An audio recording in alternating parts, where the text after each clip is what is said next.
The Card Counter. So this is the latest film by writer-director Paul Schrader, who famously wrote Taxi Driver and also most recently did First Reform, starring Ethan Hawke.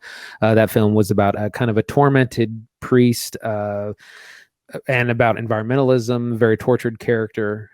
Very good film. And so this is his latest film, The Card Counter, starring Oscar Isaac as a man named William Tell. And you'll see the significance of his name if you see the film. William Tell is a gambler. He is a card counter. The film opens with him teaching us how to count cards at a game of 21. It's an incredibly complicated thing to do, and it's explained very quickly, and you're not really supposed to get it, but he just kind of explains, oh, this is how it's done. And we learned that he learned to count cards in prison. We don't really know what he did to get there. And we see that he's good at what he does, but he doesn't play big. He walks away. We see him walk away from his table with about $800, and he just kind of goes on his way. And he tells the audience, casinos don't care if you count cards. They care if you win. And he said they don't care if you win. They care if you win big, and they care how you win. So if you play small, you don't, just win small, you'll be fine. And he doesn't just play blackjack. He plays all manner of gambling games, games of chance, and he's very, very good at them. Very soon we run into Tiffany Haddish's character named Lalinda, who runs what's called a stable, which in gambling terms is a kind of stable of professional gamblers backed by high dollar investors. So the gamblers use other people's money to gamble with, and then they split the winnings. This, of course, can be very lucrative, but also very bad if you don't win. So we have this opportunity to join the stable. He's a little unsure of it, but he keeps Lalinda at arm's length. And she's played fine by Tiffany Haddish, who's a little bit over her head because she's a comedic actress and hasn't really done a serious film that I've seen before. So it's kind of a different change of pace for her. Meanwhile, we also meet Tye Sheridan's character, a young man named Kirk with a C, who's kind of on a mission of revenge, and him and Oscar Isaac have a person in common in their past, and that's kind of how they meet. And I'm trying not to get too in the weeds of this, but William Tell, Oscar Isaac, is basically on a mission of redemption. From his kind of dark and mysterious past, he sees the young man Kirk as a road to that redemption. He wants to be kind of a father figure, kind of help guide this young man who's very angry. So he takes them on the road with him, and they're kind of touring the country, gambling, and running into Lalinda at a lot of these big gambling tournaments. And we learn more about his mysterious past along the way. So there's a lot going on in this film. That's the basic setup. Zach, what'd you think? So The Card Counter is really unique because it's fundamentally an indie film, right? It's directed by a director Paul Schrader is not nobody. He's definitely a big writer.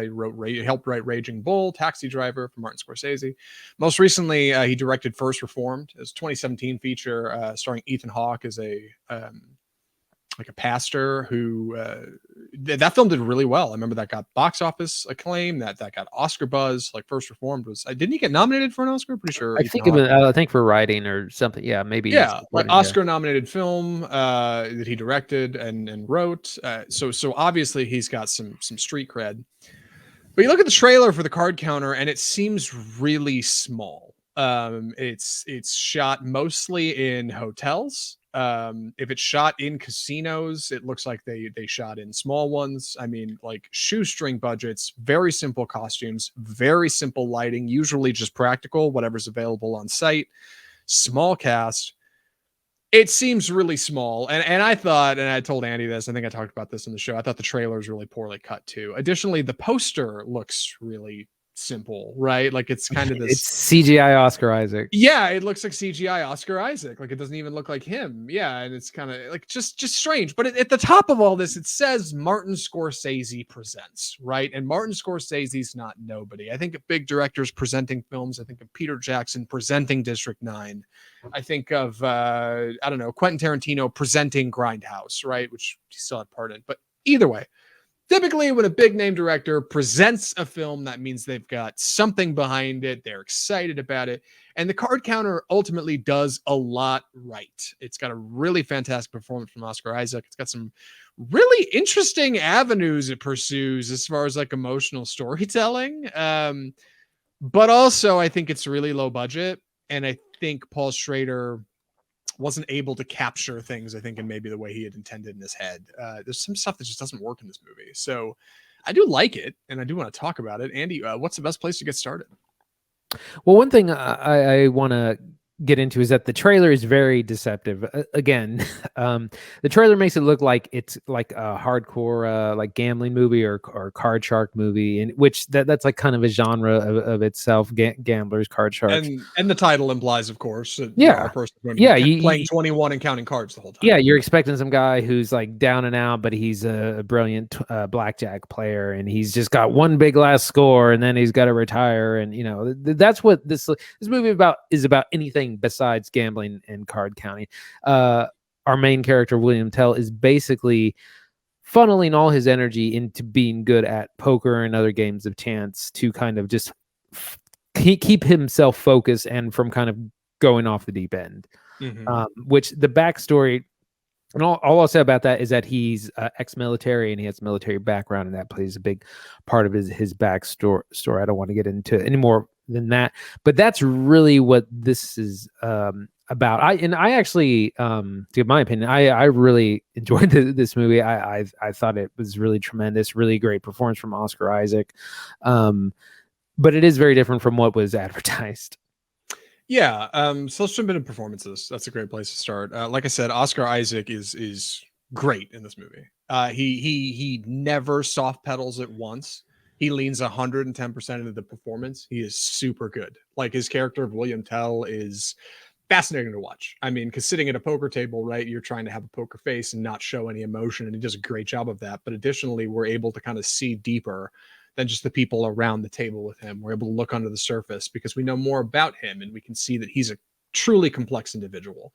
At times, he's carrying conversations with characters, and he's motivated by his own reasons that we don't fully understand. We come to get to know him better later in the film. He's super good. Tiffany Haddish, I think, is a little out of her depth in this movie.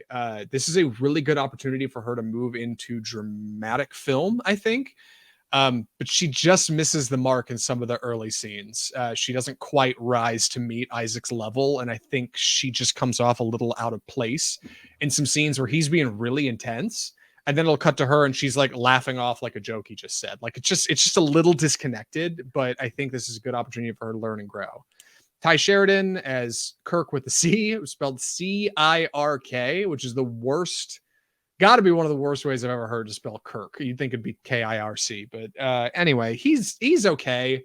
I didn't like him much in this movie either. He just kind of felt flat and boring, but Andy was quick to point out that's called acting, which is true. Like I was like, he's dull and lame. And Andy was like, he's acting. That's what his character is supposed to be, dull and lame. I thought, okay, it's kind of true. Andy's right. Andy, what do you think of these folks?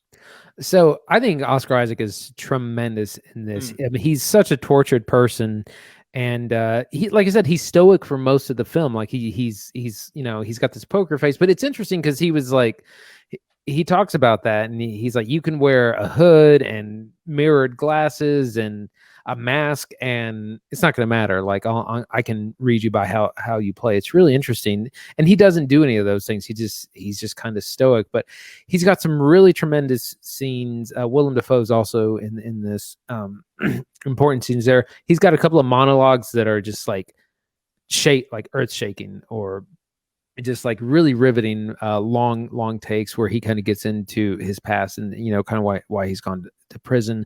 I thought Tye Sheridan I've always seen him in like, I think of him in Ready Player One and like a lot of those like kind of teenager roles. Yeah. So it's nice to see him do something a little bit more grown up. He's kind of a lost youth. He's like, yeah, I tried college. It wasn't really for me. I'm on the outside with my mom. I don't talk to my mom anymore.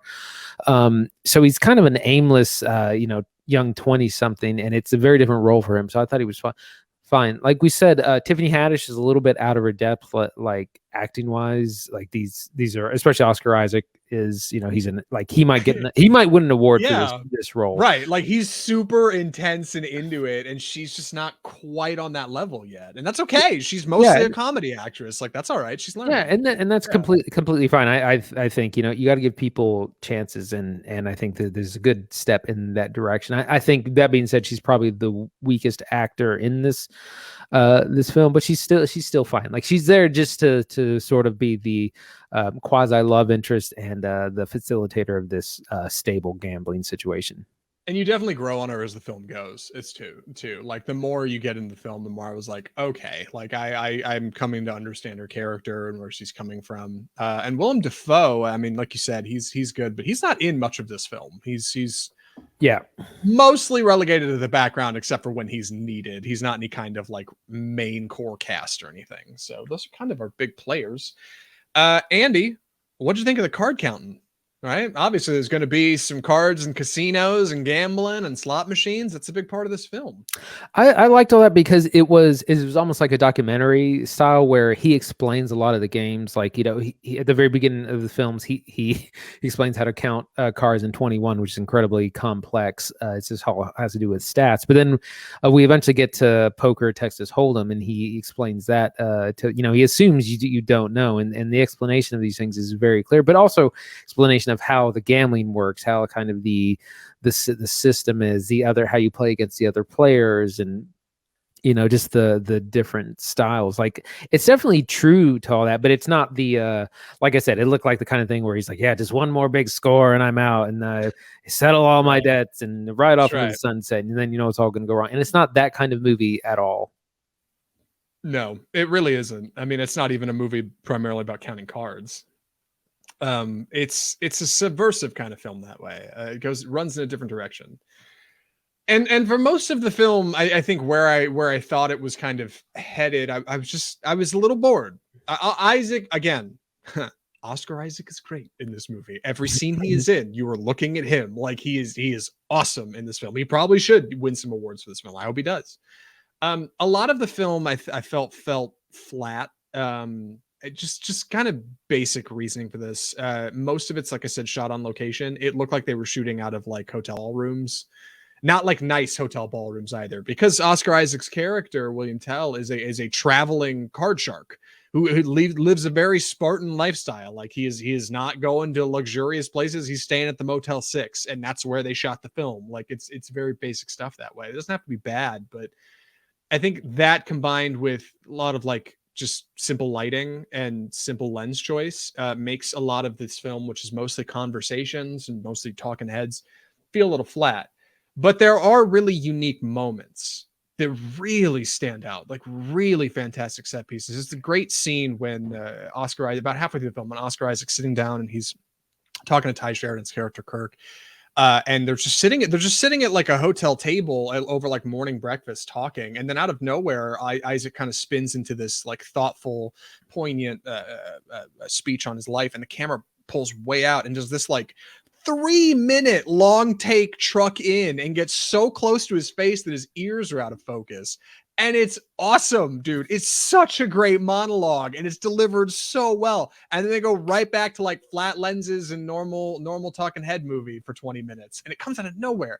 And this movie is chock full of these moments. This, honestly, about a half hour into this film, out of nowhere, this movie cuts to a lens choice in a flashback scene that is so outrageous. It's probably the most radical lens I've ever seen projected onto a film screen. It was so, and it's one of the coolest things I've probably seen in a decade in a theater.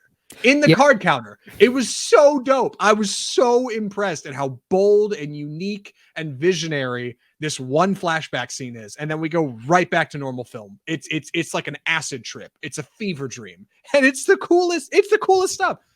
But that's not the whole film. That's just little bits and pieces of it. And those bits and pieces are brilliant. They really are. Yeah, I really wanted to talk about that, but I don't want to talk about it too much because it has to do with like the mysterious backstory. Mm-hmm. But yeah, there are some, a lot of the background stuff is actually very disturbing. And that's reflected in, like Zach said, the use of camera lens choice, because we get a really distorted visual, which helps with kind of the distortions of the past. It's a way that the visuals reflect kind of what the story is about. Yeah, it really does. I guess when it comes to the card counter, I don't know what I expected. I didn't expect something large and grand. If anything, Andy knows. Like I saw that trailer and was like, that movie's gonna be a bomb. That trailer is terrible, and it's better than I thought. It really is. But it's also not.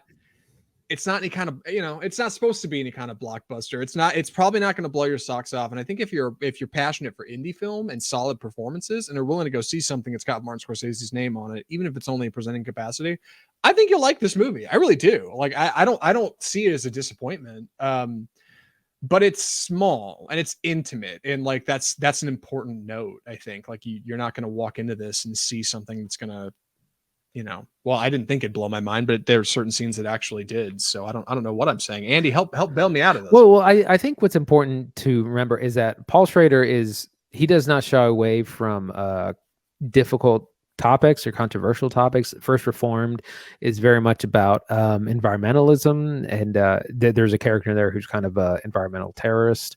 But that film's about that and climate change, taken very serious, and things like what kind of environment is my daughter going to grow up in 30, 40 years when the earth is on fire, kind of. He's really tackling these difficult subjects, and he does that again in this film as well. It's some really heavy subject matter, which I didn't really expect going in, because again, the trailer makes it look like a down and out card playing gambling movie. It's like Maverick or something. Is just one more game, just one more hit, and I'll be free, and I'll be, fine, and fall in love with this woman and have all these winnings and ride off into the sunset. And it's got to deal with the mob a little bit. It looks like that kind of movie. Right. And it's anything, but it was funny because I was reading through the Reddit comments, and so many of it was people going like, this is not about cards. This is not about gambling at all. And people were like, really, what's it about then? And I was like, yeah, like the trailer's just misleading, but it is about a very difficult subject matter, and it does not shy away from it. And that's what it's primarily about, which we're not going to spoil on the show. Any other thoughts for recommendations, Andy? I'm ready. Andy, would you recommend The Card Counter? I absolutely would. I think it's a small, you said it's a small, intimate film. It's like just got the bones, but it's very powerful, very good performances. And like I said, taking on a very difficult subject matter that doesn't seem to be going away, because it's dealing with things that are kind of old news now, but still very relevant. Very powerful movie, in my opinion. Great performances. I think Oscar Isaac should get nominated, if not win an Oscar. We'll see what else comes out this year, but he's top notch, and I really recommend this. Yeah, I'm in a unique position. This is a film that I personally did not really fall in love with, but I'd still recommend it, honestly. I think there's a lot of people out there that are going to like this movie who have never seen it and don't know what they're getting into. I think of like mid-budget talking head kind of movies that feature some kind of like interesting male protagonist of the past. I think of movies like The Americans starring George Clooney, or I don't know, that's more action based. I was going to say like Paycheck starring Ben Affleck, like films that like are not blockbuster budgets, but like there's something going on, right? We have a mysterious male lead. They have a certain set of skills. They're in some kind of situation that they're going to, maybe some crime involved. And this movie like is better than those. It really is. Like I like it more, but I think production wise, it's not as good. It's just good writing and really select direction that made it powerful. I think if Schrader had a more powerful, like a better resume directing wise, this would have been a better film. But it's good stuff, and I'd recommend it. I like The Card Counter. I really did. Yeah, I was going to say it feels a lot like a play almost, because it has such a small cast, and they're just sort of changing locations. It feels very theatrical, stage theatrical. Yeah, it's in time. At times, I was like, it feels like they shot this over a couple weekends, like between when Oscar Isaac was between shoots or something. Like, oh, hey, meet us at this hotel. We're going to shoot like scenes 4, 6, and 12, and then we're going to shoot these scenes over here, and then they just put it all together in editing, and it works. But one thing though, I should say, hard R, right? This is certainly an R-rated film. Yeah, I was gonna say I don't want to. I don't want to spoil this with a content warning, but it is a bit of a general content warning. Yeah, I mean it is some pretty difficult subject matter. Mhm. I've heard there's actually been a lot of walkouts of this movie. I think part of that because it's not like a gambling action movie that like it kind of looks like, but I think Yeah. also because it's taking on a very difficult subject matter. Yeah, and I would say, yeah, one, because of the difficult subject matter, and two, because I think people might run into the problem I had, which is like this movie just kind of looks cheap, and I think at first shine it kind of does, but like stick with it, you will actually be surprised where it goes.